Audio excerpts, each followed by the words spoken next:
이 자리 하나님의 은혜와 평강이 온라인으로 예배드리는 모든 분들에게 함께 하시기를 주의 이름으로 기원드립니다.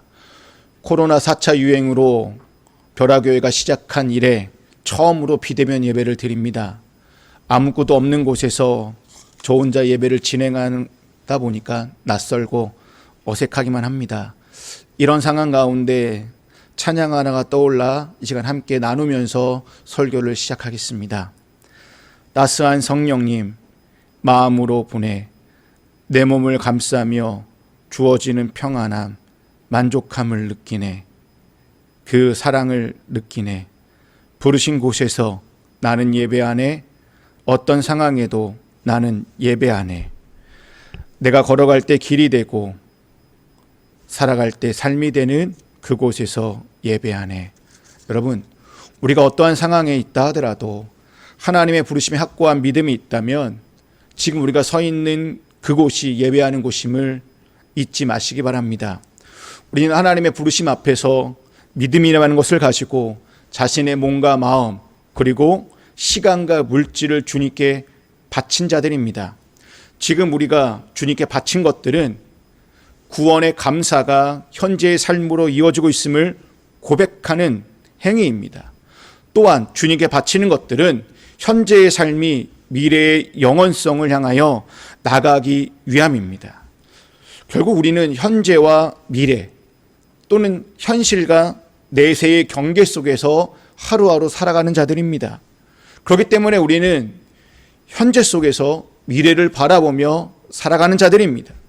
또한 현실 속에서 내세를 바라보며 나아가야 하는 자들입니다. 그런데 우리는 언제부터인가 내세에 대한 생각들이 많이 약화된 것 같습니다. 우리는 자꾸만 현실과 현재에 집중하려고 합니다. 우리가 사는 지금, 현재 너무나 중요합니다. 그렇다가 현재의 현실만 논하다 보니까 기독교에서 말하는 중요한 가치인 소망이라는 것을 우리가 점점 잃어버리지 않나 생각해 봅니다. 여러분, 기독교의 신앙은 소망의 종교입니다. 다르게 말하면 기다림의 종교입니다. 우리는 작게는 기도의 응답과 확신을 기다리기도 합니다. 또 좀 더 크게는 하나님 나라의 임재와 메시아를 기다리고 있습니다. 그래서 온 우주 만물이 하나님 나라 되기를 소망하며 기다리고 있습니다. 이현주 목사님께서 쓰신 기다림이라는 시를 보면 기다림에 대하여 잘 설명해 주고 있습니다. 당신을 기다릴 수만 있다면 당신을 기다리는 기다림으로 살아갈 수만 있다면 당신 마침내 오지 않아도 좋다. 기다리는 것은 바라는 것, 기다리는 것은 견디는 것, 기다리는 것은 끝내 믿는 것. 태어나면서 나의 삶은 이미 당신을 기다렸고 죽을 때까지 나의 세월은 당신만을 바라리니 오, 내가 당신을 기다릴 수만 있다면, 당신을 기다리는 기다림으로 죽어갈 수만 있다면 당신 마침내 오지 않아도 좋다라는 시입니다. 여러분, 우리가 이 세상에서 이 현실을 보면 한 치 앞을 내다볼 수 없습니다. 내일의 나를 알 수 없고요. 내일의 세상은 더더욱 알 수 없습니다. 그런 가운데 우리는 이현주 목사님의 시처럼 태어나면서부터 죽을 때까지 나의 삶과 세월은 당신을 기다리는 것밖에 없습니다. 그래서 그 기다림이 우리는 주님을 기다리는 삶입니다. 그 기다림이 언제인지 모르기 때문에 우리는 종종 힘들어합니다. 여러분, 이러한 기다림이 성경에서는 마라나타, 주 예수여 오시옵소서라고 표현하고 있습니다. 마라나타는 아랍어로 주님이라는 뜻의 마르와 오다라는 뜻의 아타가 결합된 말입니다. 마란, 아타라고 하면 우리 주님이 오신다, 우리 주님이 오실 거다라고 해석할 수 있습니다. 우리가 흔히 알고 있는 마라나타라고 하면 청유형입니다.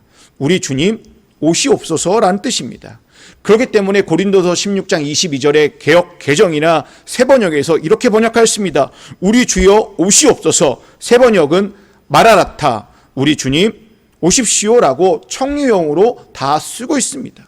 계시록을 보게 되면 아멘 주 예수여 오시옵소서라고 하여 신약 성경의 제일 마지막이 마라나타의 사상으로 마무리 짓고 있는 것을 우리는 알 수 있습니다.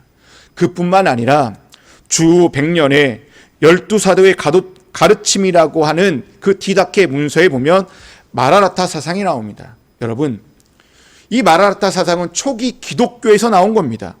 초기 기독교인들의 삶에 아무런 그 기대와 희망이 없기 때문에 나온 그 신학 사상이 바로 마라나타입니다. 여러분, 로마 박해로 인하여 기독교인들은 무차별 공격과 박해를 당해왔고요. 이러한 수많은 사람들이 예수를 믿는다는 이유 하나만으로 목숨을 잃고 말았습니다. 히브리서 11장 믿음장을 보시게 되면 제일 끝부분에 그 당시의 모습을 엿볼 수 있습니다. 우리 히브리서 11장 35절부터 37절 세 번역 말씀입니다.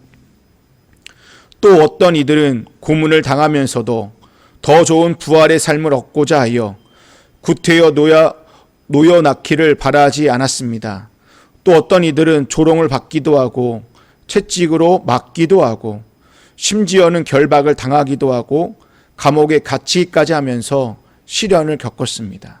또 그들은 돌로 맞기도 하고 톱질을 당하기도 하고 칼에 맞아 죽기도 하였습니다. 그들은 궁핍을 당하며 고난을 겪으며 학대를 받으면서 양과 염소의 가죽을 입고 또 돌아다녔습니다. 여러분, 초기 기독교 신자들은 이러한 현실 속에서 그 현실 앞에서 자포자기한 것이 아니라 오히려 신앙의 이름으로, 예수 그리스도의 이름으로 오히려 더 견고하게 그들은 살았다라는 것입니다. 2000년 전의 모습을 오늘처럼 살아라고 말할 수는 없습니다.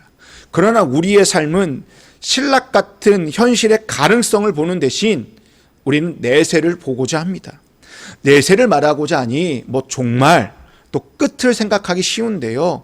여기서 말하는 내세는 하나님의 나라, 새하늘과 새 땅을 말합니다.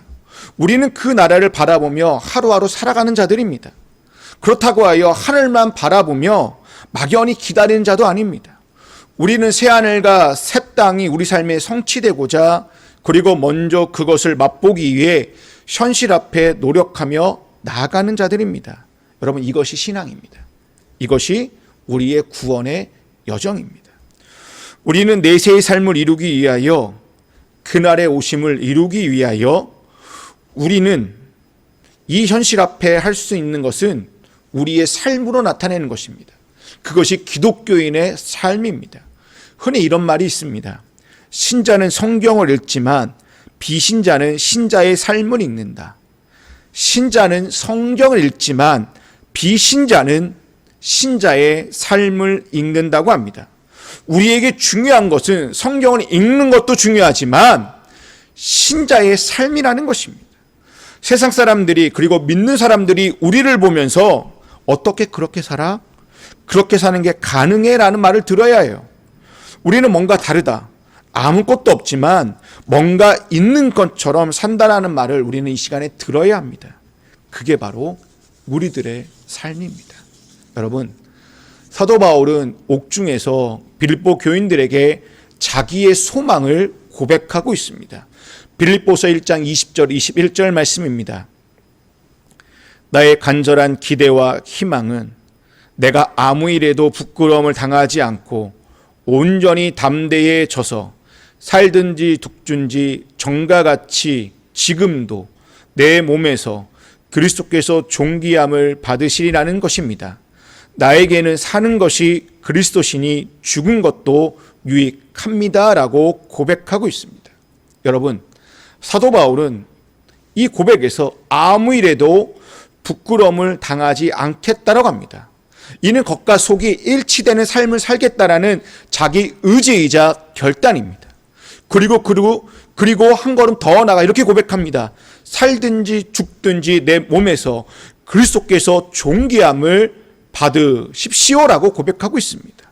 여러분, 바울은 그리스도를 위하여 자신의 몸과 삶을 전체로 다 드린 자입니다. 한마디로 자신의 삶을 올인한 자예요. 내 몸에서 그리스도가 존귀함을 받는다라는 것은 그의 삶이 그리스도를 드러내는 통로가 된다는 거예요.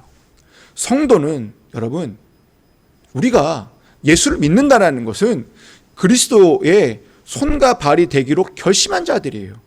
그런데 자기 마음대로 자기 좋을 대로 살면서 성도라고 말하는 것은 모순 덩어리입니다. 여러분, 사도 바울은 마지막에 이렇게 얘기합니다. 나에게는 사는 것이 그리스도시니 죽는 것도 유익합니다 라고 고백합니다. 여러분, 이 고백, 자기의 삶이 궁극적으로 나아가고자 하는 그 목표를 정확하게 얘기하고 있습니다. 그리스도이기에 죽음조차도 그분을 위해서라면 유익하다라는 거예요. 쉽게 얘기하면 내가 그리스도를 위하여 죽는 것이 유익합니다 라고 고백하는 거예요. 그럼 만약 돈을 목표로 사는 이에게 죽음은 허무 그 자체일 것입니다. 명예를 위해서 사는 자들에게 죽음은 대중들로부터 잊혀짐을 두려워할 거예요. 그리고 권력을 목표로 사는 이에게 죽음은 영향력의 상실을 말합니다. 그런데 사도 바울에게 있어서 죽음은 무엇입니까? 그리스도와 더 깊은 연합과 하나됨을 말합니다. 죽음이라는 현실 앞에 사도 바울은 어떠한 위협도 되지 않는다라고 얘기하고 있어요. 고민과 근심거리조차도 되지 않고요. 두려움의 대상도 되지 않다라고 얘기하고 있습니다. 내가 살든지 죽든지 그리스도와 함께 할 수만 있다면 바울은 아무런 문제가 되지 않다라고 고백하고 있습니다. 그렇기 때문에 바울은 1장 20절 서두에 이렇게 고백합니다. 나의 간절한 기대와 희망이라 라고요. 이러한 기대와 희망을 가지고 현실 앞에 사는 것이 바로 마라나타의 정신이요 삶입니다. 우리가 지금 마라나타를 말하는 것은 언제 올지 모를 종말을 준비하자, 예비하자라는 것이 아닙니다. 여러분, 종말하면 마지막 때를 이야기하는 것 같아요. 근데 지금 마라나타에서 말하는 이 종말론적인 얘기는 현재에 대한 이야기예요. 그렇기 때문에 우리는 언제 올지 모를 종말의 때 앞에서 오늘 하루를 어떻게 살 것인가, 오늘 나에게 주어진 삶을 어떻게 살 것인가 하는 삶이 바로 마라나타의 정신입니다.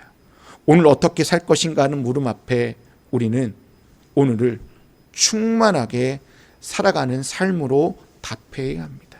여러분, 오늘을 충만하게 살아가는 삶은 여러 개가 있겠지만 저는 한 가지만 딱 말씀드리면 일상성입니다.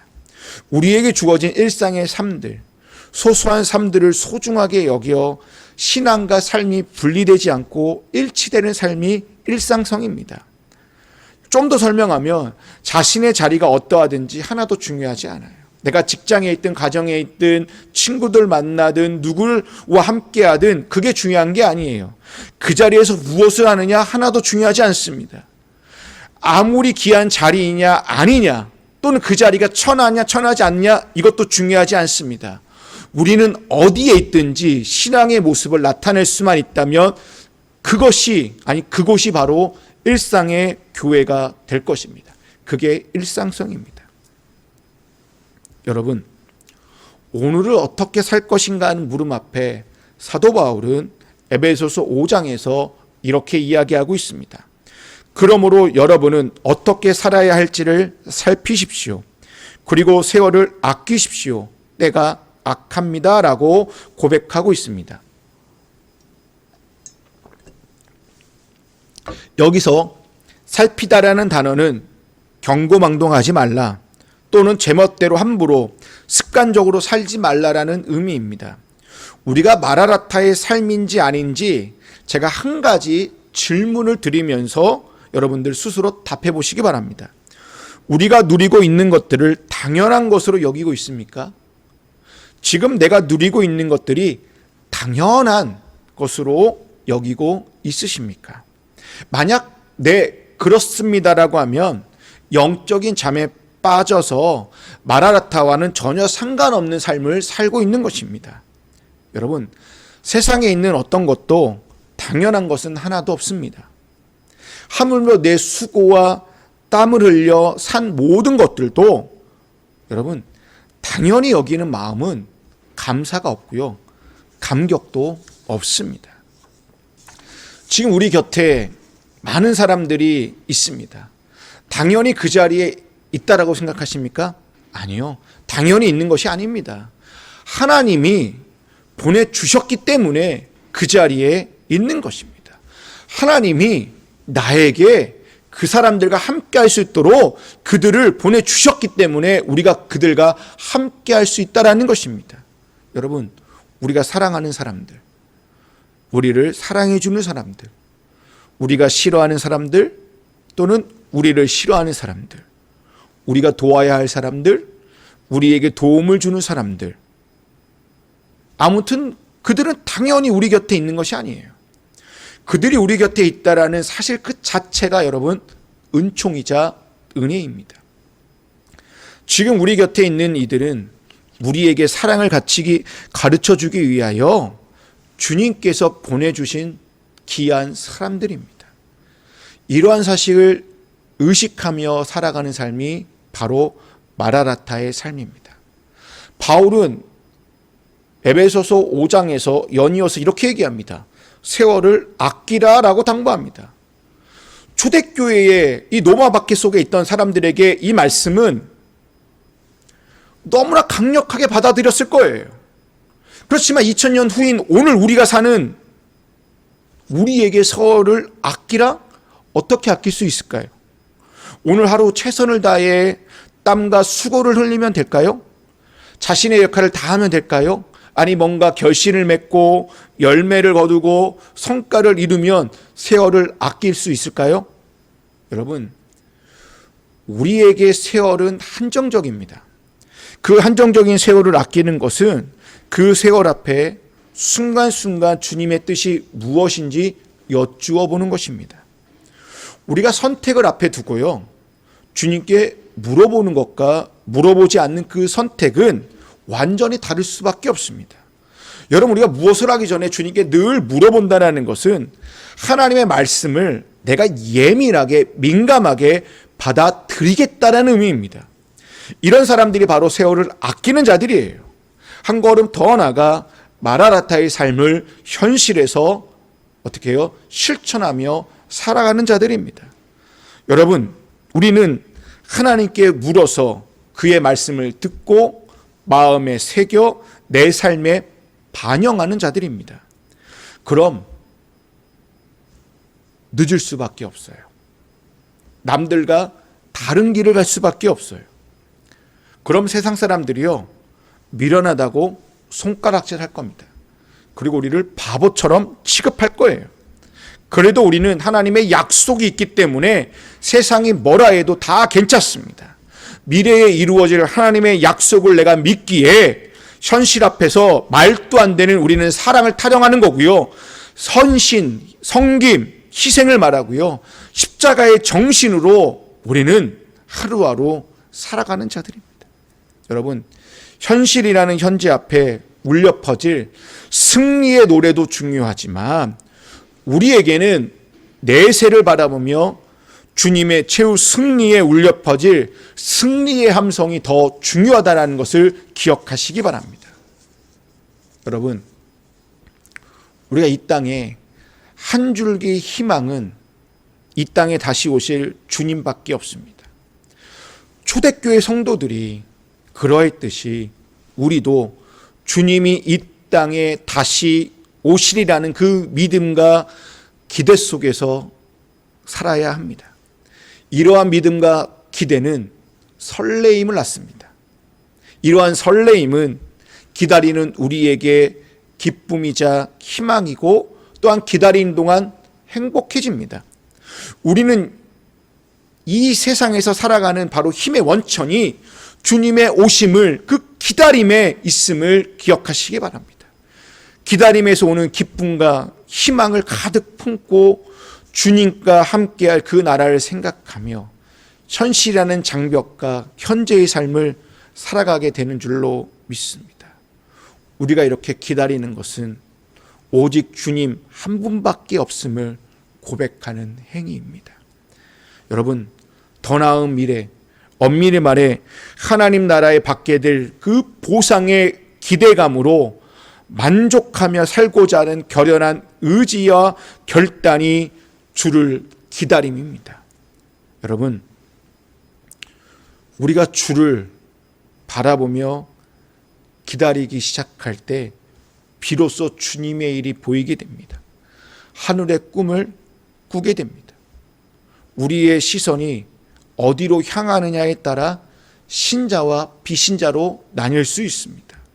만약 우리의 시선이 여전히 세상을 향하여 돈과 권력을 향하여 있고 숫자와 힘과 크기와 건물을 향하여 있다든지 또 사람의 됨됨이보다는 겉모습과 스펙을 향하여 있다면 신자라고 말하기가 곤란합니다.